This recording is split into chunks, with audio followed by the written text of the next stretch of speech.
¿Qué pasa, bowlers? Bienvenidos a Massive Ball, tu podcast de opinión de la mejor liga de baloncesto del mundo. Y hoy venimos a echar un pequeño vistazo al draft de la NBA 2025.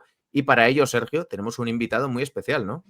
Sí, un invitado, la verdad, de campanillas, ¿no? Uno de los que más saben de esto, que más sabe de ver jovencitos, analizarlos y hablarlos, como es el señor Artau Pascual, profesional y sobre todo buen amigo. Buen profesional, pero sobre todo buen amigo. ¿Qué tal, Artau? ¿Cómo estás?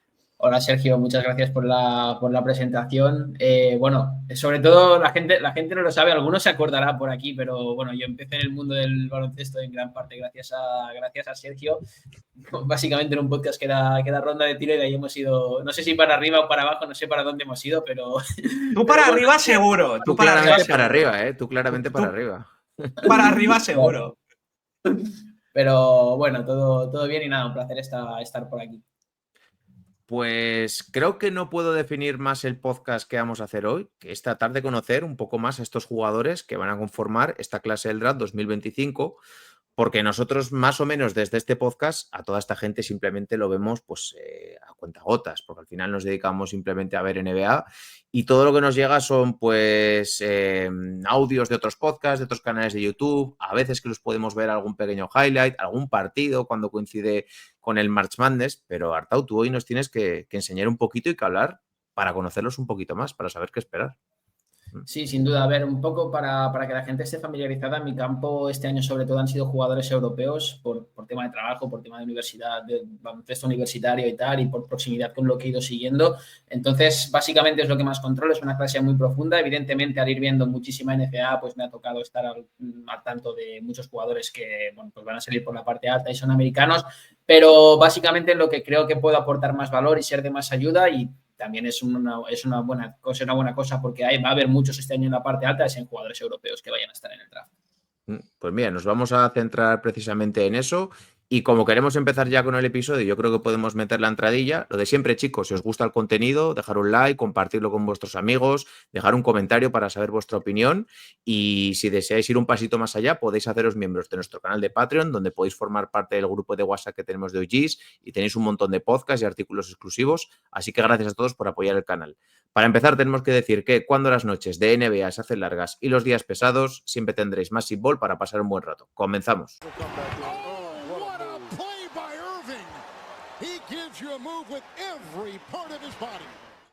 Comenzamos con el episodio, comenzamos con el podcast. Pues mira, Artau, ya que nos has dicho que estás muy centrado más en jugadores europeos o que les has echado un poquito más el ojo esta última temporada, si quieres nos podemos quitar así un poquito de forma rápida, igual los jugadores que más les suenan al gran público, como son Cooper Flag, como son también Ace Bailey, Dylan Harper, que yo creo que son los más sonados, y que nos des un poquito tu opinión. Quería empezar preguntándote lo que le hayas visto a Cooper Flag, todo el mundo habla que es un jugador generacional. Si a ti te parece que tiene ese talento en principio para poder serlo, para poder ser un jugador dominante en su franquicia.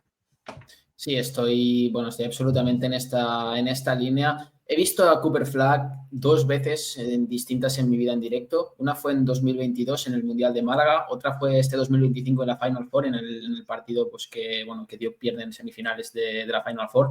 Y en ambas me ha dado la sensación de ser uno de los jugadores más dominantes que he visto y además, pues comparando la evolución pues a 3 años, pues es muy, muy bestia. En 2022 me pareció ya un competidor pues muy por encima de lo que te podías esperar de la generación 2005 siendo el 2006. Era un jugador que hizo ganar a Estados Unidos, básicamente, tuvo un impacto competitivo muy alto. Y luego en Duke este año, rodeado de más talento, pero también con más exigencia y digamos con menos diferencia física entre los jugadores que había en la cancha, fue igualmente capaz de ser el mejor competidor y de ser el tío que, pues más cerca estuvo de ganar en el partido, ¿no? Por parte de Duke. A mí me da la sensación con Cooper Flag que es un jugador que más que proyectarse como una superestrella, es como una especie de élite, de jugador de rol de superélite, que esto puede acabar desembocando en una estrella perfectamente, que va a hacer cualquier cosa que necesite el equipo. Es decir, es un jugador que te va a ayudar con cualquier cosa que necesite y eso le hace tener un suelo muy, muy, muy alto. Uh-huh.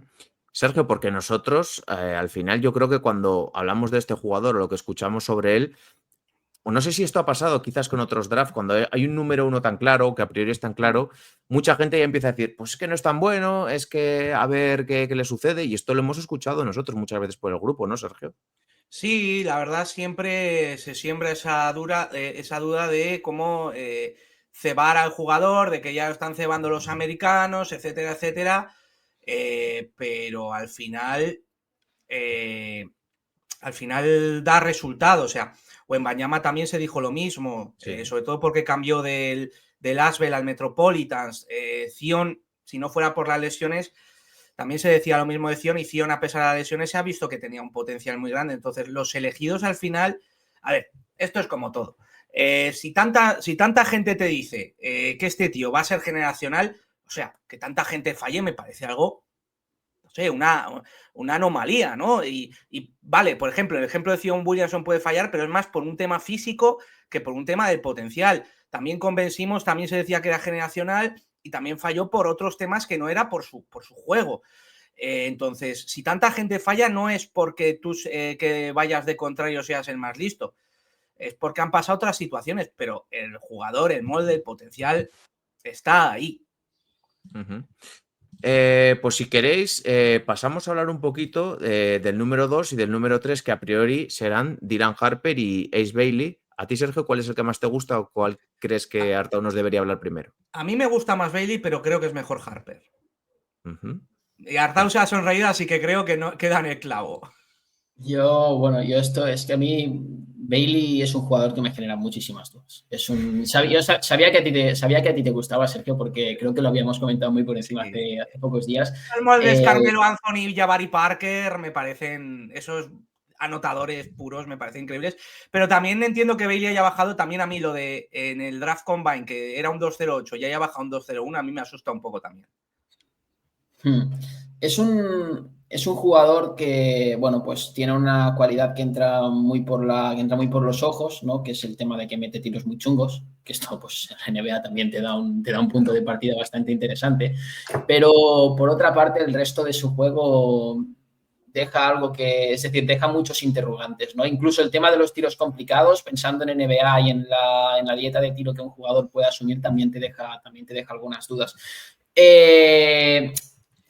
A ver, por resaltar otra cualidad que tiene y que seguramente pues, no se ha mencionado tanto, creo que Ace Bailey es un jugador que en vertical es un muy buen atleta y va a poder aportar a sus equipos ese puntito de protección de aro desde su posición, que está bien. Es un jugador que además pues, va a poder hacer cosas sencillas sin balón, a campo abierto apunta que va a ser un buen jugador. Creo que tiene cierto margen para entenderse con pivots que sepan pasar el balón.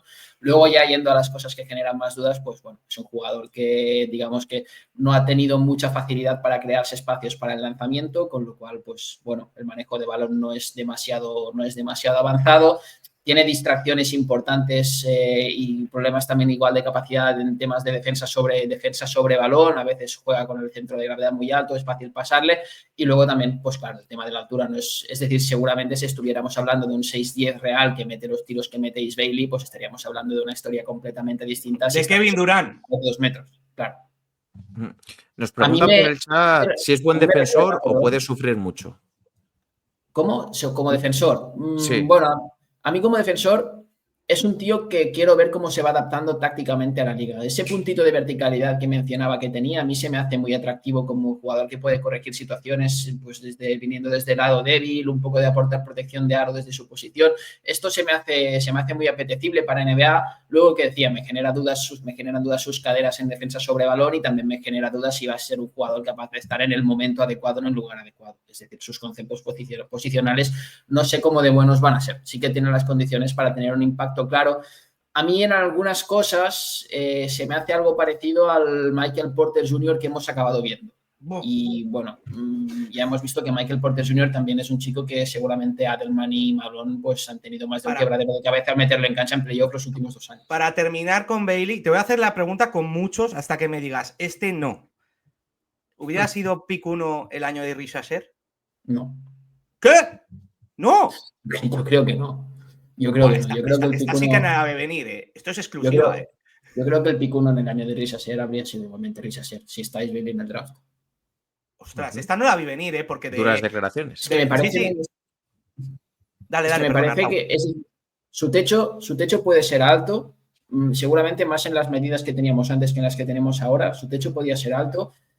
A mí me parece, y esto ya es mi opinión y mi evaluación, un jugador muy unidimensional con una dieta de tiros complicada de trasladar al anillo. Entonces, bueno, es decir, seguramente en su mejor caso es mejor jugador que Risasé, probablemente, pero es que también aplica para muchos tíos que salieron en el draft después de Risasé el año pasado. Uh-huh. Pues vamos a por el otro, Dylan Harper, que según has dicho, te gusta un poquito más. Sí, a mí Dylan me parece un jugador extraordinario. Es un tío que también flipé cuando estuve en Estados Unidos en febrero, un partido contra Illinois. Supuestamente no tenía que jugarlo, estaba lesionado y el tío pues salió a la cancha y tuvo, bueno, pues una actuación de liderazgo tremendo. Para mí Dylan es la razón principal por la que Rangers ha sido medianamente competitiva durante un tramo de la temporada, porque era una rotación muy floja y Dylan pues ha hecho lo que tienen que demostrar este tipo de manejadores de bases en equipos de bajo nivel, ¿no? Que es básicamente asumir muchísimo uso, jugar con mucho desgaste. Obviamente asumes que tu eficiencia y tu toma de decisiones en algunos momentos va a ir bajando, pero demostrar unas dotes de liderazgo y una precisión y un motor pues capaz para jugar muchos minutos. Y Dylan ha hecho esto. Es un tío que mientras que aún tiene que mejorar el tiro exterior, ya le ves que se va a poder crear sobre bote muchísimos tiros, tanto a media distancia como a larga distancia, que tiene, sin ser un superatleta, este punto de fuerza, de capacidad de cambiar el ritmo y de todo para llegar al aro, y con luego como pasador es muy bueno. Si le sumas a esto, que además es un tío que sin balón, sin ser élite ni tener unos hábitos extraordinarios, pues se va a mover, te queda un jugador muy, muy interesante. Y además atrás, bueno, pues con 6'6", y aparte, es difícil tener un impacto. Yo creo que este jugador, al ser hijo de Ron Harper, al ser hijo de un jugador que ha estado muchos años en NBA, que ha ganado anillos, eso también le ayudará. Tener un padre que haya ganado anillos, que haya jugado en NBA, eso también ayudará en el desarrollo de... Claro, ese gen competitivo también influye, claro. Este sí me basa, este sí, ¿no? Este sí por delante de Risas el año pasado, sí, ¿no? O tampoco. Sí, no, para mí este sería el 1 y además no solo sería el 1, sino que para mí sería un salto de tier, es decir, sería 1.1 de Harper y de ahí ya vamos al resto. Vale. La pregunta que mucha gente se está haciendo ahora con este jugador es si puede coexistir con De'Aaron Fox, con Stephon Castle, porque se está rumoreando mucho que podrían traspasar el pick para tratar de conseguir una estrella. Suena mucho Giannis. Más allá de que se puede hacer o no se puede hacer, ¿tú lo ves coexistiendo con De'Aaron Fox, que a priori los Spurs la han fichado para dar ese salto de calidad al equipo? Sí, porque Fox también ha ido tendiendo algo más hacia ser un 2, ¿no? En los últimos años. Es un jugador que se beneficia mucho de tener otro generador a su lado, le gusta mucho salir de bloqueos indirectos y tal. Sí, y además también te digo que para San Antonio, si no coexisten tampoco es ningún problema. Quiero decir, quien marca los tiempos es Wembanyama, porque es uno de un tipo, no hay más. Entonces, si Fox se adapta a él de puta madre, si Harper se adapta a él de puta madre, si ninguno de los dos se adapta a él, pues van a seguir buscando opciones. Al final los tiempos son los de Wemby. Y para terminar... Esto es ciencia ficción, puede pasar o no, pero por ejemplo, lo que se rumorea de Giannis, Harper sería una muy buena pieza, ya sea Bucks o cualquier otro equipo, para empezar una construcción, ¿no? Sería un diamante en bruto. Sí, Harper sería una manera de empezar la reconstrucción post-Giannis en el caso de los Bucks, pues probablemente la mejor que puedes encontrar en el mercado a día de hoy fuera de estrellas ya probadas. Mira, te quiero preguntar por este comentario que nos deja aquí en el chat One for All, porque lo he escuchado bastante. Pues yo la primera vez que lo leo. Yo esto lo he escuchado bastante en redes sociales últimamente. Es igual que Kevin Porter Jr. en la NCAA. ¿Qué de cierto hay de esto? ¿De 0 a 10? ¿0 nada o 10 algo? ¿O 10 todo? Hostia, a ver, puedes encontrar cosas. Ambos son zurdos, creo. Y tienen... zurdos. Quiero decir, ambos son zurdos. Creo que la capacidad de Kevin Porter Jr. de crearse tiros es pues muy buena, muy remarcable. Incluso cuando estuvo en Houston tuvo, bueno, yo me acuerdo de un partidazo de 50 puntos y un tramo de temporada que estuvo muy bien, pero me parece que Dylan Harper está siendo un arquetipo de jugador similar. Me parece que está varios cuerpos por encima de Kevin. Pero Kevin también tiene ese puntito de que el tamaño y la creación de espacios era muy buena, ¿eh? Kevin, hostia, era un muy buen prospect. Su problema no era de baloncesto. Yo creo que la diferencia es esa, que la cabeza de uno y otro es 10-0. Sí. ¿no? Sí. Claro. Tú pones a Kevin Porter Jr. en un equipo rollos a Rangers y tenemos un disgusto. Pues Sergio, te dejo a ti ahora que preguntes por los jugadores que a ti te apetezca. Bueno, antes de a los que yo quiero preguntar per se, hay tres de los de arriba. Hay 3 nombres que quiero sacar. Primero es Edgecombe, que lo vimos con Bahamas, sobre todo en esa contra España fue en ese preolímpico, que dejó el cuarto, que dejó buena impresión. Para mí, yo soy bastante, no he visto mucho a Edgecombe, pero a mí es que no me gusta el molde, es muy físico y me deja muy de proyecto físico que igual se da la hostia. Igual me equivoco, creo que seguramente me equivoque, pero ese molde tan físico que no es tan alto como parece, no me convence del todo. Es un jugador complicado de valorar porque es un 3 de 1,95 o algo así. Quiero decir, al final aquí he visto que lo ponían en el pantallazo que tenéis como 1-2, no va a jugar de 1 en su vida. Entonces para mí es un 2-3 y además es un jugador que atléticamente está muy bien, tú ya le ves que marca diferencias, es súper rápido, tiene algunos destellos que te pueden recordar un poco a Oladipo de hace un tiempo. Oladipo sano. Pero fuera de esto, pues este año no ha sido capaz de tirar muy bien, la toma de decisiones a media cancha es un poco floja. Creo que del mismo modo que su primer paso es muy explosivo, después en las penetraciones se pierde, es algo descoordinado.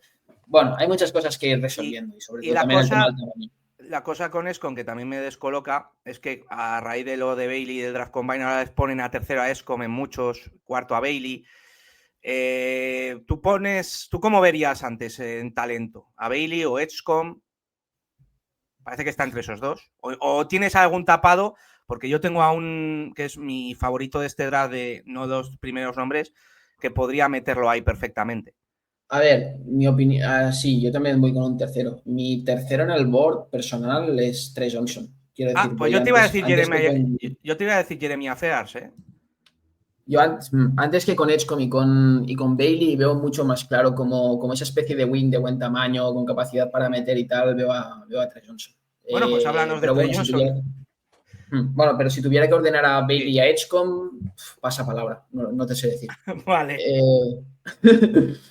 Tre Johnson básicamente es un tío que tiene un gol que flipas. Es decir, es una especie de 2-3, una especie de wing, para mí es más un 2, que es muy largo, tiene una capacidad de creación de tiros que le viene súper fácil, con la sensación de que no fuerza, capacidad de encontrar esos espacios, no generándoselos solo con balón, sino también pues mediante ser impredecible saliendo de bloqueos, cambiando direcciones, es muy rápido, muy liviano. Básicamente es un anotador que proyecta muy bien para la NBA. Luego hay que ir viendo cómo redondea su juego, ¿no? Si acompaña la capacidad defensiva, que creo que pues va a ir muy marcada por cómo vaya llenando su cuerpo, si puede ser capaz de utilizar esa gravedad anotadora que tiene para acabar convirtiéndose en un pasador funcional suficientemente bueno, que pienso que sí que lo podría ser. Pero vamos, yo he puesto a buscar anotadores. Mi anotador favorito de este draft es Tre Johnson por encima de Bailey, o al menos yo lo veo más claro ahora mismo. Y bueno, entre él y Edgecombe también voy antes con Tre Johnson porque me parece más jugador de baloncesto a día de hoy y a futuro. Y bueno, te lo he spoileado antes, Jeremiah Fears, a ver, lo que he visto de me tiene enamorado, ¿eh? O sea, mira, banco mucho a Jeremiah Fears en este draft. Sí, a mí también me gusta, pero es que al final te pones a pensarlo y la cantidad de proyectos ganadores o top que han salido alrededor de bases de 1,90, 1,92 los últimos años, no te invita a escoger un tío así en el top 5, top 6. ¿Tú crees que caerá? No creo que vaya a caer porque lo que hay por debajo tampoco es que sea mucho más apetecible, pero quiero decir que el techo de un proyecto con él yo lo veo más como complemento que como jugador alrededor del cual tú te plantees un pick para construir. Me gusta Fears, creo que es un muy buen atleta para lo que encuentras en bases a día de hoy en la NBA. Creo que pienso que defensivamente tiene un techo bastante alto. Pero hay que ir viendo y hay que ser realista, ¿no? Es un poco un caso de estudio de cómo ha ido, qué ha sido de los últimos bases conceptuales escogidos últimamente en estas posiciones, aunque concuerdo contigo que es un talento top 10 y es un jugador que, me parece muy plausible que salga escogido en este rango, ¿eh? Sí. Y para terminar estos tres nombres, entre Edgecombe, Tre Johnson y Fears, lo que te he dicho antes de Rhys Asher, ¿a quién los pondrías por delante de Rhys Asher? ¿Quién serían pick 1 de estos tres en el draft del año pasado? A ver. O no, ¿eh? Yo creo que estando bastante abierto y habiendo un espacio para Rhys Asher, aquí mi vena scout te dice que yo escogería a Tre Johnson. Pero no te digo que fuera a salir. Es decir, probablemente el consenso seguiría siendo Riz Ahmed y no veo a ninguno de los otros dos siendo escogido. Curioso. Vale, perfecto. Yo, Artau, te quiero preguntar, y así hacemos una pequeña parada ahora directamente a hablar de jugadores, por el Draft Combine. ¿Cuánto afecta lo que los jugadores nos muestran en el Draft Combine a lo que las franquicias quieren saber de ellos? Porque al final no deja de ser un momento donde sí que los ves más de cerca, tienes ciertas medidas ya mucho más oficiales o que a ti te valen, pero el trabajo está hecho previamente, ¿no? De todo lo que hayan tenido en sus respectivos equipos. ¿Cuánto afecta el Draft Combine para la elección de las franquicias? Bueno, afecta bastante porque primero afecta más en negativo que en positivo. Es decir, las medidas de, por ejemplo, a Ace Bailey, medir de repente 5 centímetros menos le va a afectar. Entonces, es una cosa que afecta más en negativo que en positivo. Y luego también es una oportunidad que tienen muchos jugadores de crear una impresión personal en equipos con los que no se van a entrevistar, pero por lo que sea los quieran mantener controlados, ya no solo pensando en ahora, sino también en futuras agencias libres. Es la oportunidad que tienen estos jugadores de mostrarse ante equipos que no, ante los otros 29 equipos que no los van a escoger esta vez. Y bueno, después a nivel de juego, para mí esto ya es una opinión muy subjetiva. Para bastantes de estos jugadores tiene más valor el Combine que el Madness, porque el Madness me parece un territorio muy complejo para evaluar y en cambio en el Combine pues puedes ver otras cosas en los partidos que juegan y en la exigencia que tiene esto. De todos modos, claro que es un trabajo de balance entre lo que has ido viendo durante la temporada, que bueno, pues se ocupan más los scouts muchas veces que los decision makers de las franquicias, y luego pues lo que pasa en el Combine, que hay muchos más tomadores de decisiones aparte de scouts y ahí metidos en Chicago, y bueno, pues obviamente van a ser la gente que los vea pues va a tener una opinión muy trascendente sobre el tema. De hecho, el Madness, por ejemplo, significan bastantes cosas, pero por ejemplo muchas veces he hablado del MVP del Madness, pues no suelen salir bien. Me acuerdo, por ejemplo, hace poco el de que ahora está en Pelicans, el escolta tirador de hace 2 años, se me ha olvidado el nombre ahora totalmente. ¿Cómo se llama?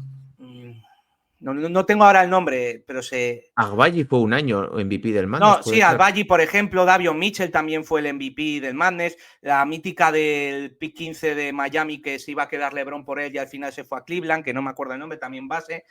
El tirador de Pelicans, a ver si me lo puede decir alguien en el chat, que también fue MVP del Madness hace 2 años. No me acuerdo del nombre. Ahora mismo no caigo. Pero bueno, Artau, no deja de ser como una entrevista personal que si causas buena impresión te puede valer de forma positiva. Jordan Hawkins, quería decir, Jordan Hawkins, perdón. Como bien dices, para futuro, ¿no? Para decir, oye, pues esta persona tenía la cabeza bien amueblada, nos gusta cómo hemos interactuado con él, lo que nos ha dicho, cómo ha actuado, ¿no? Algo así. Claro, es que es eso, al final es la oportunidad que tienen de crear una primera impresión, en este caso en muchas personas. Y ya te digo, al final una franquicia NBA, yo qué sé, por ponerte un ejemplo, Golden State Warriors ahora no va a seleccionar a Con Nueppel, pero quién sabe si en 2 agencias libres en 2029 este tío es un jugador que pueden escoger. Y por ejemplo, entiendo que justo cuando han hablado de Dylan Hamper comparada con Kevin Porter Jr., si no existiera el Draft Combine y esas entrevistas, igual Kevin Porter Jr. hubiera salido antes del pick 30, como fue hace unos años. Sí, por ejemplo. Quiero decir, al final en la NBA toda la información se usa y tú te sorprendería mucho que casi cualquier conversación que tengas con todo el mundo en NBA, tú no lo sabes, pero te están grabando. Entonces, cualquier cosa importa ahí. Pues mira, ya que estamos, ya has hablado de Con Nuppel, están estos 2 jugadores, Con Nuppel y, a ver si lo pronuncio bien, Keyman Maluach, que Maluach es el pivot y Con Nuppel es el tirador. Igual los hemos visto porque juegan en Duke, juegan con Cooper Flag y habían llegado lejos en el Madness. ¿Qué te parecen? Con es muy bueno. Es un extraordinario jugador de baloncesto. Es un tío que además es muy inteligente, sin ser un superatleta, pues cumple con todos los requisitos de lo que tú puedes buscar en un tirador, como un tirador en movimiento. Hemos visto en estos playoffs, vosotros seguramente lo habréis visto más que yo, que el tema de los tiradores a pies parados es algo engañoso para las franquicias que se piensan que tienen tiro en la fase final de la temporada. Y bueno, entonces al final tener un perfil como Con Nuppel que igual te baja algunos porcentajes, pero te puede meter tiros muy chungos, sí que es algo que marca realmente la diferencia. Para mí es un tío que sin balón es muy bueno, leyendo para sí mismo los espacios que debe ocupar, cortando, tirando, también leyendo para los compañeros si va a caer el tío que le ha puesto el indirecto, si tiene que pasarla a quien sea. Entonces usa muy bien esta gravedad. Y ya te digo, tengo dudas de a qué nivel va a ser capaz de hacer eso por un tema de piernas pensando en NBA, que también se trasladan esas dudas un poco atrás, pero como las piernas se acompañan a la cabeza, vamos a tener ahí un tirador espectacular. Y igual más para el 3 que para el 2, en mi opinión. ¿Y Maluach? Antes de Maluach, comparación, vale. por ejemplo, con un tirador que hemos visto el último draft, Dalton Connect. Es mejor Neupel. Para mí es más inteligente. Neupel para mí el físico también te diría que es mejor. Neff es un tío que es bueno, moviéndose sin balón, pero le cuesta un poco más girar, es un poco menos grácil para entendernos, y Neupel para mí es mucho más fluido. De hecho, Neupel creo que es más alto que Connect, además. Buena sensación. Y Maluach, perdona que te había interrumpido. No, Maluach es otro proyectazo. A mí me ha costado más que a otros scouts, o me sigue costando más verle un techo súper alto, y pienso que tiene un problema de rebote que pues va a necesitar trabajar pensando en NBA, que es algo que sí que me preocupa un poco y que Duke ha sabido sortear muy bien, también un poco por el perfil de 4s que tenía y de 5s de rotación. Pero bueno, tiene mucho talento, el tiro pinta bien a nivel de poder tirar como un 5 en NBA, tiene buenas manos, bueno, tiene mucho margen de mejora. Creo que es un jugador que va bastante a largo plazo, no va a tener un impacto tremendo el año que viene, pero bueno, tiene buena pinta. La pregunta con Maluach que tengo, yo no lo he visto mucho. No habría salido ninguno. No es esa. ¿Tú te acuerdas que hace unos años la expresión pivotarugo? Sí. No es un pivotarugo Maluach, ¿no? No es un pivotarugo, es más móvil y tiene buenas manos. Yo lo he visto tirar de 3 también, ¿no? Sí. Es decir, hay indicadores, de hecho, de que yo pienso que tira más rápido que lo que tiran muchos pivots en la liga. Y esto a mí me gusta, fijarme en la velocidad de tiro de estos tíos tan altos, me parece un muy buen ejercicio para pensar cómo de proyectables son a la liga, sobre todo cuando van a ser tíos que jueguen más de cara que de espalda al aro, y Kaman lo tiene. No es el mismo tipo de jugador, evidentemente, pero como estuvo en Duke hace unos años, también era pivot. Mark Williams, ¿cuál te parece que tiene mejor pinta de cara al futuro? Mark Williams, evidentemente, tiene el problema de las lesiones. ¿Crees que puede ser mejor Maluach o no? Puede ser mejor, también más apetecible de trabajar. El tema con Mark Williams es que era un jugador que tú ya le veías muy claro cuáles eran las cosas que podían mantenerle en una cancha de baloncesto, y bueno, pues ya menos, es decir, por mal que saliera, sería cuanto menos un tío que atléticamente iba a poder estar en una cancha NBA. Con Kaman, bueno, pues es mucho mejor en todo lo relacionado con el balón, pero no es el tipo de atleta ni de lejos que era Mark Williams. Y viendo que es de Sudán del Sur, y me acuerdo de hace unos años el hype que tenía Bol Bol, igual sí que es real, ¿no? Lo que se hablaba de Bol Bol, sí que puede ser lo que se hablaba de Bol Bol, pero sea real. Que sea de verdad intimidador, que sí tenga mano de 3, pero que no se crea un escolta como es Bol Bol muchas veces, que sea fuerte en el aro. Esto es lo que se pedía de Bol Bol en su día, que me acuerdo que lo pusieran top 5, luego tuvo esa lesión, bajó al 40 y pico y en ningún momento se ha sentado en NBA. También lo digo un poco porque son del mismo país los dos, son de Sudán del Sur. Sí, también es verdad que hay bastante, es decir, también la carrera de Bol Bol ha ido tendiendo un poco hacia el 4, ¿no? También por su fragilidad. Vosotros lo habréis visto más. Bueno, sí, a Maluach ha metido más kilos es decir, tiene más kilos que Bol, que esto también ya es un punto de partida. 100%, eso sí. Pero sí que entiendo lo que comentas, y yo también espero, y como lo espero con muchos pivots, que la tendencia una vez pise NBA no sea de decir, vale, hostia, este tío puede tirar, vamos a dejarlo del aro. No, creo que puede aportar mucho más. Sergio. Dime. No, ¿quién te apetece del que hablemos ahora? A ver, pues vamos un poco con los europeos. Sí que es verdad que tengo algún nombre, pero es de estos tapados. No es... ¿Sacamos, si quieres, el temita que hemos visto hoy de Europa? Sí, sacamos primero Europa. Sí, porque están saliendo muchas noticias, Artau, acerca de que, y ha salido una noticia que no sé si la da Marca, o exactamente no sé quién es la fuente original, perdonadme, hablando de que Madrid y Barcelona podrían cerrar parte de sus canteras por todo esto que estamos viendo de el éxodo de jugadores y de talento joven procedente de Europa rumbo a la NCAA, con todo el tema creciente de los derechos NIL. Y no sé qué de cierto hay en todo esto. También se ha hablado de una liga de filiales. ¿Cómo crees que puede afectar todo esto a los jóvenes jugadores que hay en Europa? Si igual los equipos aquí en España pueden hacer algo. Bueno, a ver, de esta noticia que ha salido, que me la he leído muy por encima, Solo voy a decir que es la primera posibilidad o la primera alternativa real que tienen Barça y Madrid de que la cantera sea rentable. Quiero decir, el Madrid, ya sé que no es el marco de conversación que suele haber en Massive Ball, pero es decir, en podcast NBA, pero el Madrid ficha a Andrés Feliz el año pasado con el dinero de Gordemin, de la cláusula de rescisión de Gordemin.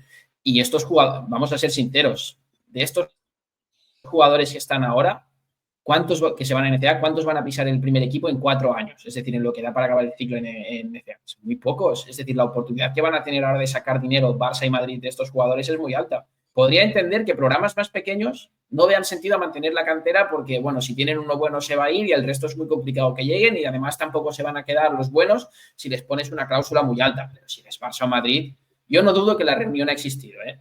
Y que igual lo planteó alguien, tampoco lo dudo. Vamos, que no es viable y que si no te lo tumba el director deportivo, te lo tumba el tesorero. Vamos, lo tengo clarísimo. Yo es que creo que al final vas a empobrecer lo que es tu equipo y los activos que tienes, porque de una forma u otra es una manera de exportar talento o de conseguir dinero, como bien tú dices, para fichar a otros jugadores. Sí, y que al final también hay que plantearse para estas canteras que el problema en Europa ya no está en cuando el jugador cumple 18 años y se va. Este verano te está demostrando que el problema se está cuando el jugador tiene 21 años, no ha jugado, ¿qué cojones hace? Se va. Y entonces ya tampoco es un tema de 4 años, es un tema de 1 o 2 años. Se va 1 año, se va 2 años y luego ya si quieres le vuelves a hacer la oferta. El problema que tienen es que ese jugador de 21 o 22 años, como los contratos en Europa son muy cortos, se va a ir sin buyout. Entonces, bueno, pues vamos a ver cómo sortean el tema de firmar contratos más largos con jugadores más jóvenes, que también si quieres firmar un buyout le vas a tener que pagar algo más. Es complicado, pero el problema no está en la cantera y el problema no está en los jugadores de cantera que se vayan a ir a NCAA. Porque si tú eres el Madrid y tienes que escoger si al próximo de Gordemin o al próximo Jan Vide lo mandas gratis a Benicarló, lo mandas por 500k a UCLA o te lo quedas a jugar de jugador 14, yo creo que está muy claro lo que haces. Bueno, y que Sergio y yo lo sabemos cuando hemos estado colaborando estos 2 años con el Clavijo, hay un montón de jugadores que ya habían dado mucho antes el paso a jugar en la NCAA, lo que pasa, y entenderme lo que voy a decir, que no interesaba a nadie, no interesaba a nadie, pero gracias a la NCAA esos jugadores han podido tener una carrera, salir fuera de su país, jugar en otro tipo de baloncesto y luego volver a Europa para pues empezar a tratar de tener una carrera profesional. Lo que pasa es que no se acuerda nadie de ellos y al final la gente de una forma u otra se tiene que buscar un poco la vida. Si no te están dando bola aquí, yo entiendo que los clubs también tienen que pelear por sus objetivos, por ganar cada fin de semana, pues el jugador hace lo mismo. Si no le ponen, pues cogerán y se irá a otro lado donde pues tratar de desarrollar su profesión. Sí, aquí también el tema es que hay que valorar los cambios que han habido estos 2 últimos años en la NBA. Quiero decir, ha habido siempre y esto es tirarme piedras a mi propio tejado porque yo trabajo en esto, pero ha habido una mentira siempre alrededor de la NCAA, que es que la NCAA desarrolla a los jugadores. No, tú vas a la NCAA y juegas si puedes llevar algo a la cancha y no juegas, y si no puedes llevar nada, no juegas. Si no hay algo que hagas, no juegas. Pero, entonces, por ejemplo, aquí, a ver, tú lo sabrás mejor que yo y tampoco quiero rebatirte, pero yo creo que se ha dicho también un poco que se desarrolla más en NCAA porque Ignite ha sido un fracaso absoluto. Ahí sí que no se ha desarrollado nada y proyectos de Ignite como Jalen Green, como Kuminga, como Scoot Henderson han tardado mucho más en ver lo que se atisbaba de ellos que un jugador que ha salido de la NCAA, por ejemplo.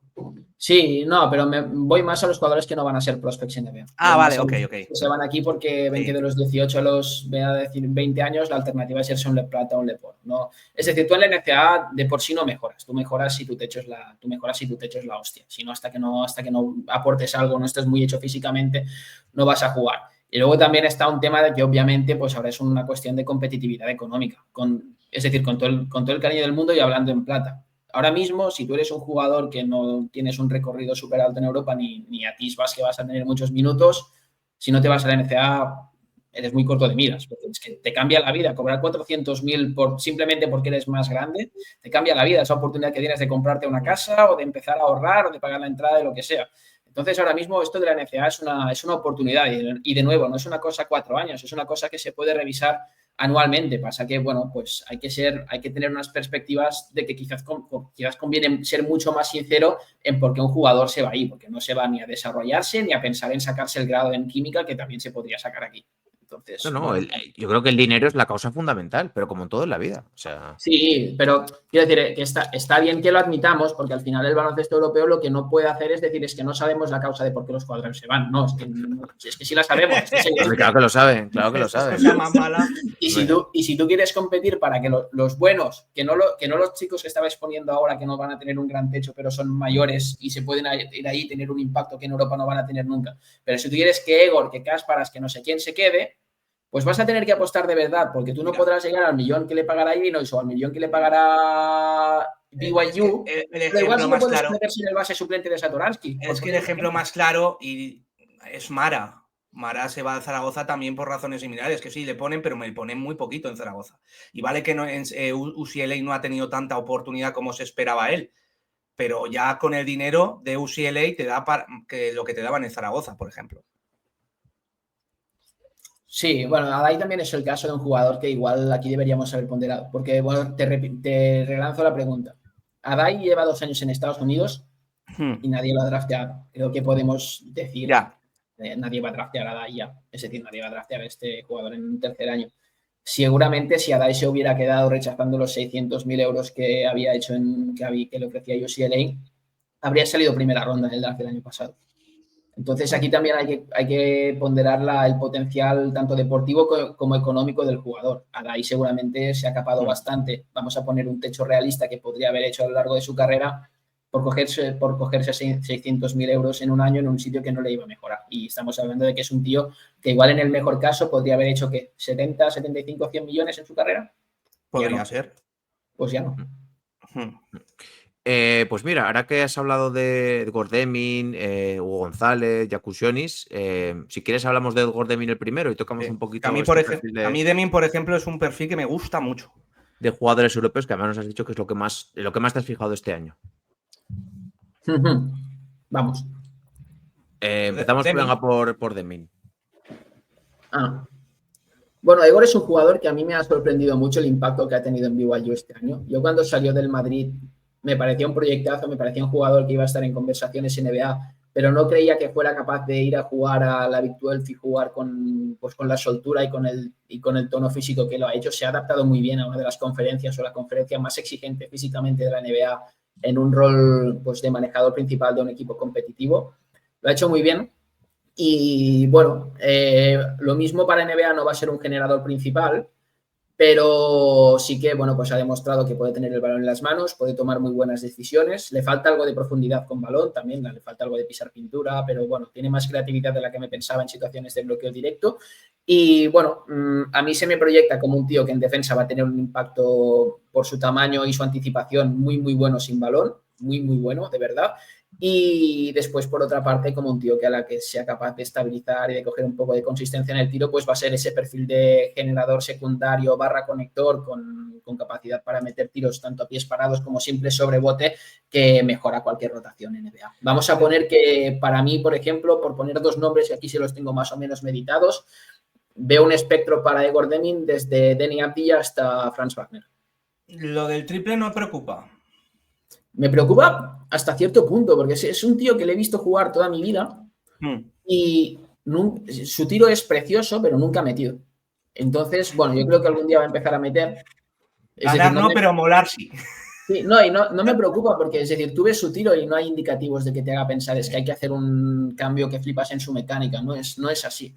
Pero bueno, sí que espero y creo que va a necesitar pasar a ser en algún momento un tío de 37-38% en triples.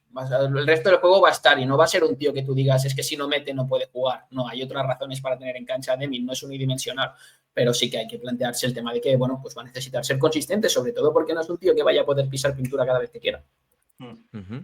Sergio, ¿cuál te apetece que hablemos ahora? Pues ya que hemos hablado del base canterano de Madrid, hablemos del base canterano del Barça, Jakusionis. Yo con este sí que tengo una opinión creo que va contra todo el mundo en el Yo he leído muchas cosas buenas de él, yo lo que he visto poco me ha gustado, entonces creo que me espero lo peor. A mí Kasparas me gusta y me gusta mucho como jugador, pero la sensación que tengo en Estados Unidos es que se le ha puesto la etiqueta un poco de generador principal, jugador muy creativo en bloqueo directo y todo esto, y a mí me da la sensación que debería acabar evolucionando en NBA hacia una especie de generador secundario, digamos, un jugador que se podría sentir muy cómodo jugando con Giddey, con Doncic, con Cade Cunningham, con ese perfil de jugadores, y aprovechar un poco su capacidad de tiro, que es muy rápida, su capacidad de generador secundario, e intentar despertar un poco más su faceta anotadora e incisiva, que no su faceta de tomar decisiones para el resto de compañeros. A mí me parece un jugador predecible como pasador, me parece un jugador que tiene un problema difícil de solventar, aunque lo ha ido resolviendo con la toma de decisiones con la mano izquierda, le cierran muy bien los ángulos y a partir de ahí pues su juego está muy condicionado, y luego atrás pues bueno, hay que ir viendo, es un jugador que es cumplidor sin balón, pero sí que tiene un problema de foot speed, de velocidad lateral, que bueno, pues seguramente le vaya a imposibilitar estar defendiendo a exteriores a campo abierto en grandes espacios a nivel NBA, que bueno, sí que es una carencia que es significativa para él. Entiendo que, bueno, voy a hacer la pregunta que se hace aquí siempre. Entre Demin y Jakusionis, entiendo que elegirías antes a Demin, ¿no? Sí, voy con Demin antes. Y Demin, te voy a decir que creo que del mismo modo que el suelo de Kasparas me ha parecido hasta ahora su mayor virtud y me sigue pareciendo su mayor virtud, y es la razón por la que pienso que este año ya podría haber estado jugando Euroliga, en la línea de lo que comentaba antes. Ahora empiezo a pensar que no hay tanta diferencia ya entre el suelo de Demin y el suelo de Kasparas. Pues tiro de base porque quiero hablarlo, que es Nolan Traoré, porque Nolan Traoré lo cebaron muchísimo el año pasado, creo que la final hizo un partidazo, no me acuerdo, el torneo de subs creo que era, pero no de Euroliga, algo así. Y sí, yo llegué a ver, ¿perdona? El NGT. Ese es. Y yo llegué a verlo el verano pasado, que competía con los dos de Rutgers, pero este año ha pegado bajón. Sí, ha tenido una temporada muy regular y además ha tenido la mala suerte de que hasta ahora ha hecho buenos partidos contra malos equipos y malos partidos contra buenos equipos. Esto es algo que penaliza mucho a la hora de sacar una evaluación cuando te pones a mirar al jugador en profundidad y al detalle. A mí lo que me condiciona de Nolan Traoré, sobre todo, es que no acabo de comprarlo como manejador principal. No le daría las llaves de mi equipo como manejador principal, no me parece suficientemente bueno como pasador, no me parece un anotador suficientemente bueno tampoco para ser esto. Sí que creo que tiene un cambio de ritmo y un atleticismo bastante diferencial para lo que es un exterior en este draft, pero no acabo de comprar su techo con balón como para ser una elección top. Y luego lo que es su juego sin balón, pues bueno, es un jugador que nunca ha desarrollado estos hábitos, es poco pasional, atrás no se entrega mucho. Digamos que tiene muchos hábitos de estrella como para el jugador que proyecto que va a ser en NBA. No me cuesta mucho pensar en un escenario en el cual vaya a funcionar si no puede ser una primera opción con balón en las manos de su equipo, y no hay nada que me haga pensar que puede ser una primera opción con balón en las manos. ¿Y el otro francés es Engue? Este es un caso curioso, porque las veces que le vi en los últimos años, tanto con selección francesa como con Ulm, es un jugador que tenía bastante desidia competitiva, a nivel de que, bueno, pues se le veía algo flojo de motor, que era de los primeros que se frustraba con el nivel de sus compañeros, a veces compitiendo con Ulm en sub-18, con Francia era poquito pasional, creo que muy relacionado con ese tema de motor, lenguaje corporal algo pobre. En cambio, si tú te fijas en su temporada este año en Ulm, aún sin ser la alegría de la Huerta, es decir, teniendo aún ese punto de expresividad francés o falta de expresividad, pues sí que ha sido un jugador que ha dado un paso adelante muy importante en ciertos ámbitos, ¿no? Sigue estando muy por desarrollar físicamente, hay que meter peso ahí, pero ha hecho un cambio en el tiro que la mecánica ahora es mucho más trasladable a NBA, tiene un impacto defensivo casi sin querer, por instintos, por putería, por capacidad de llegar, por envergadura, y luego tiene otra cosa muy buena, que es un jugador que mientras no coge fuerza ya construye su juego alrededor de la velocidad, no le cuesta salir en línea recta, es muy disruptivo para robar pases, salir corriendo, tiene esa capacidad de finalizar bien con extensiones, a campo abierto es bastante productivo, inteligente sobre los espacios que debe ocupar. Bueno, va a largo plazo, pero sí que me parece un jugador que vale la pena. Yo te quiero preguntar un poco por Hugo González, que antes hemos hablado un poquito de él, que lo hemos visto este año en el Madrid. A mí la sensación que me da, me parece que es un jugador que tiene muy buena pinta, pero no sé si le vendría bien otro año más en Europa. ¿Tú qué crees? Bueno, podría ser. pero en todo caso las circunstancias de Hugo son complejas. Yo no tengo claro que él quisiera estar en el Madrid este año, pero al final se acabó quedando en el Madrid, ha tenido pues muy pocas repeticiones porque Madrid no ha acabado de funcionar y porque al final pues ser un jugador número 11, 12 joven de la rotación, pues ya de por sí te limita mucho y más en un equipo, repito, con las circunstancias de este Madrid, pero bueno, él en los pocos minutos que ha podido disputar ha tenido tramos en los que se ha podido evidenciar que es muy competitivo, que tiene ese puntito atlético que le diferencia del resto de Europa y que además pues defensivamente se proyecta como un jugador top, sin balón y por su capacidad de rectificación y que ha mejorado la defensa sobre balón, también ha mejorado algo el manejo sobre mano izquierda, la capacidad de pase y bueno, el tiro pues en la línea de lo que decíamos antes. Yo siempre pienso que es un jugador mejor que ese 29% en tiros de 3 que ha demostrado a lo largo de los últimos años, pero la realidad es que ahora mismo tiene un 29%. Esto también le hace bajar escalones. Seguramente si tuviera un 45-46, aunque fuera sobre menos de 2 tiros por partido, pues tendríamos mucha más certeza sobre su juego. Pero entre lo poco que ha jugado y lo poco tangibles que son sus porcentajes, pues eso también condiciona. ¿Crees que puede ser un jugador que esté varios años en la NBA? Porque yo creo que esa es un poco la duda que hemos tenido con los últimos jugadores que han ido, que la única realidad de verdad de un jugador que parece que va a conseguir un buen contrato ahora mismo es Santi Aldama. ¿Crees que es un jugador que se puede pasar 8 años en la NBA? Hugo es mi jugador europeo favorito de este draft. Vale, ya lo tienes. Pienso que su suelo Firmado y es una sellado. barbaridad. ¿Perdona? Firmado y sellado. No, que firmado y sellado que lo que acabas de decir, que queda prescrito. Sí. Es decir, a mí luego me la puedo comer, pero lo que le he visto a lo largo de los últimos años es que, bueno, pues tiene un lenguaje corporal bastante único para lo que tú puedes esperar de un líder, de una primera opción de sus equipos. Ha sabido ser la primera opción de sus equipos sin ser el tío que tenía más balón nunca, siempre ajustándose a lo que necesitaba su equipo para ganar en cada momento. Y bueno, luego está el Europeo Sub-18 del año pasado, para los que quieran verle con más repeticiones con balón, en el cual acaban saliéndole las cosas más por volumen que por talento, que digamos por capacidad de hacerlas. No es algo trasladable a la NBA, pero aún contra todas estas adversidades y jugando con lesiones, su lenguaje corporal y su capacidad de no dejar de hacer el resto de cosas que sabe que él tiene y que benefician al equipo es élite. Para mí es un chico que a mí me cuesta mucho no imaginármelo haciendo carrera en la NBA, porque es que la mentalidad la tiene, es un soldado y confío en que va a acabar metiendo, su atleticismo va a acabar siendo promedio al menos en NBA. Vamos, yo estoy bastante convencido de que va a funcionar. El tema es que si buscas una estrella, tanto aquí como en Europa, es complicado que Hugo lo acabe siendo porque su manera de jugar no se corresponde a la de una estrella, no es lo que vas a encontrar. Yo respecto al tema españoles quiero preguntarte, y justo antes que hemos hablado de Mara, de prospectos que luego se han perdido, Almansa se ha perdido. Juan Núñez también lo están preguntando por aquí por el chat. Pero Almansa sobre todo, Almansa fue a Ignite, ahora en la Liga Australiana, ya no se le ven los mocks, se dijo que se iba a ir a la Liga Australiana para intentar subir su stock, parece que ha sido todo contrario, y Almansa hace 2-3 años parecía que era el futuro del baloncesto español, sobre todo con esa final contra Cooper Flag, que España lo hizo muy bien, quedó segunda y estuvo en los quintetos. Bueno, Izan seguramente necesite dar un par de pasos atrás para dar uno adelante o para intentar darlo, porque sus últimos años han sido complicados. Es un jugador distinto y a mi parecer menos atractivo que el que era en el Mundial Sub-19 de 2023, donde era un jugador pues más dinámico, capaz de jugar mano a mano, con cierta capacidad pasadora. Ahora se ha convertido en un finalizador que atléticamente pues no es gran cosa, incluso te diría que para ese rol no es lo suficientemente atlético para jugar en NBA. Y bueno, pues ha perdido especialidad en su juego. Si a esto le sumas que atrás ya no era ningún prodigio, pues te queda eso, un jugador que nos planteamos como, bueno, pues que necesita mostrarse, necesita jugar. Ha probado Ignite, no funcionó, creo que fue más por culpa del ecosistema, falta de bases, dar balón a Ron Holland y a Bucelis, que no por él mismo.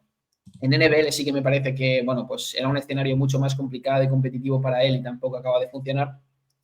No sé si el año que viene va a estar en España o qué plan hay, pero sí que veo una necesidad de que juegue y pienso que incluso saliendo drafteado este año su futuro no pasa por Estados Unidos, pasa por un draft en Stash y irse a jugar muy regularmente en un sitio, porque es lo que necesita este chico, recuperar sensaciones. Nos habían dejado por aquí algunos nombres en el chat. Yo antes de esos nombres hay uno Dale. que quiero preguntarte, que es de parte baja, está aquí proyectado pick 15, que es Nick Clifford. Este no lo conocía de nada, lo empecé a conocer a una partida de MyGen que tengo, que lo seleccioné en segunda ronda, luego lo vi jugar y me mola este tío.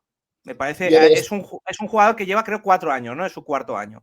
De este no te puedo hablar, Sergio, no, es que no lo conozco. Va, entonces no te preocupes. Nos estaban preguntando Danny Wolf de Michigan por aquí, y ¿quién más nos estaban preguntando por aquí? Alguno más.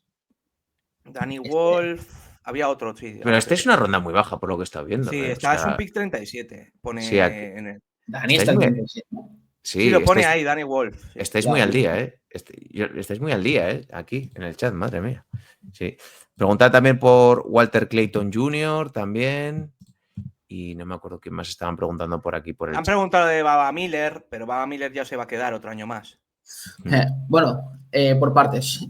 Con Dani yo llevo dando la tabarra desde 2023, entonces es una victoria personal que esté saliendo por aquí. Creo que se va a meter en el top 25, me da esa sensación. Es un jugador de baloncesto extraordinario. Quiero decir, tú le ves jugar y es un jugador muy, muy engañoso, muy tricky, ¿no? Que se suele decir en inglés, apenas levanta los pies del suelo, no parece atlético, no es atlético, no parece un tío que pueda marcar diferencias, pero luego le das el balón y bueno, pues este año, si habéis visto a Michigan, básicamente él era un tío de 2'13", era el manejador principal de bloqueo directo. Era el tío que jugaba bloqueo directo con balón en las manos, el que le daba los balones a Goldin. Es un tío que es muy, muy bueno en espacios reducidos. Luego tiene una capacidad de crearse lanzamientos que sorprende para un tío que no levanta los pies del suelo, insisto. Y bueno, pues esa visión de juego en NBA es muy, muy, muy trasladable. Mejora cada posesión que pasa por sus manos y yo es de los jugadores que más he disfrutado viendo a nivel mundial este año. Por ir acabando con el podcast, que tampoco te queremos quitar más tiempo. Tengo un nombre más, es que ha bajado, lo ponían top 10 todo el año y ha bajado, y es Derrick Queen. ¿Quién? Derrick Queen, el de Maryland, sí, el pívot de Maryland. Sí, le he visto, no le he visto demasiado al detalle. Me parece seguramente el interior más talentoso con el balón en las manos de este draft. Un tío que finaliza bien con contacto, buen juego de pies, que no es especialmente atlético y además todas sus acciones parten de tener el balón en las manos, insisto, pero que puede tener cierto recorrido haciendo esto en NBA. Pero bueno, hay que ver si es capaz de elevar el volumen de tiro exterior, que ha sido correcto, pero tampoco demasiado alto, si es capaz de encontrar un poco sus situaciones de tiro en NBA este año. Tiene muy buen en NBA el año que viene, que ha tenido en NBA este año. Tiene muy buen toque, pero bueno, hay que asumir que en NBA se va a jugar a un ritmo más alto que el que ha tenido en Maryland y va a compartir juego con jugadores que necesitan más balón. Entonces, pues, es que lo que he leído de Queen es que creo que es de los... Lo que he leído de Queen es que ha bajado porque es de los más perjudicados del Combine. Por físico. No me he fijado especialmente en sus medidas. No.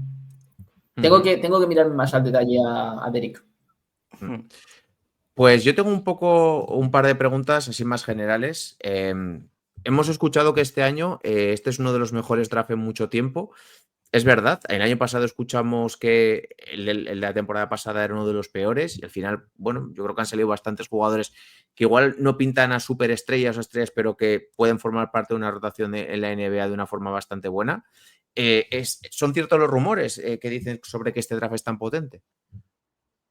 Es un buen draft, es un draft divertido, es un draft que pienso que no es un draft del que estemos hablando del que van a salir 6 o 7 estrellas, pero sí que es un draft muy profundo con algo que a mí me gusta mucho, que es que los tíos que están en la parte alta son muy distintos entre sí, cosa que para mí tiene pues muchísimo valor porque también da mucho margen a la toma de decisiones de cada franquicia y a ajustarse a sus preferencias.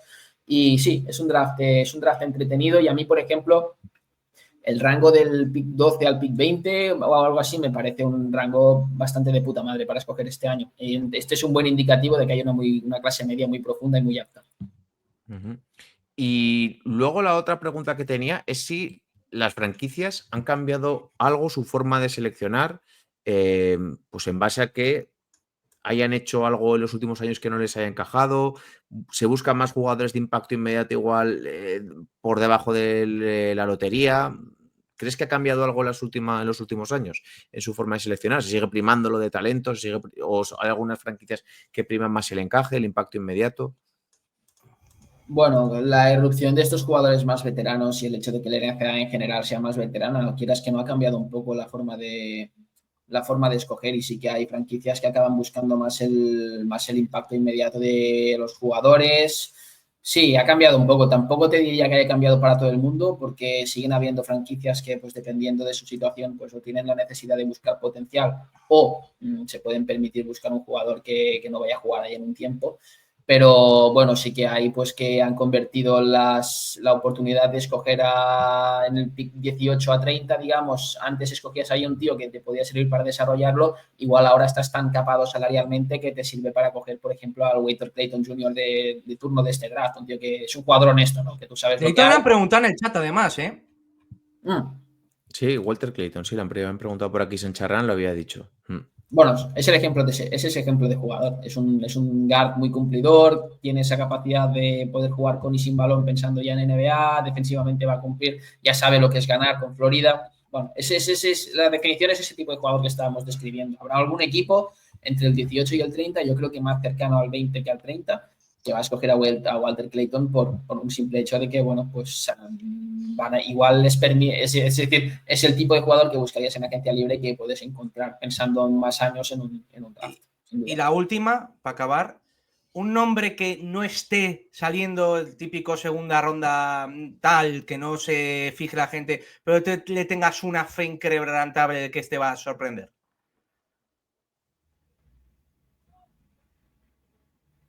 Estoy pensando, ¿eh? Es que es complicado, porque es que ya tengo mi board en mente, y entonces es un poco complicado porque difiere mucho de lo que te puedes encontrar por ahí. Pero te diría que Maxime Reynaud, si no se le ha mencionado, o Noah Penda, son jugadores que van a funcionar en la NBA, dos franceses, y que, bueno, Tú tienes un ojo con los franceses. La 10 el año pasado todavía te lo recuerdan por aquí, ¿eh? Que su equipo está en las finales de conferencia. Sí, su equipo sí. Es difícil para un rookie jugar en un equipo de finales, en un contender, tío. Y con Tom Thibodeau. Espérate, que en el grupo de WhatsApp hay gente que se queja de que no le den minutos. Que, claro, como tiene la rotación, tal, que no le den minutos. No, yo también me quejo. ¿Tú crees que me importa que los Knicks se metan en finales de conferencia? Oye, pues mira, precisamente ha coincidido que acaban de sacar los mejores quintetos de rookies. El primero es Stephon Castle, Richard Sher, Alex Sarr, Jalen Wells, Zakidi, y el segundo, Bucelis, Bob Carrington, Donovan Clingan, Yves Missi, Kelly Ware. ¿Alguno que os sorprende que no esté?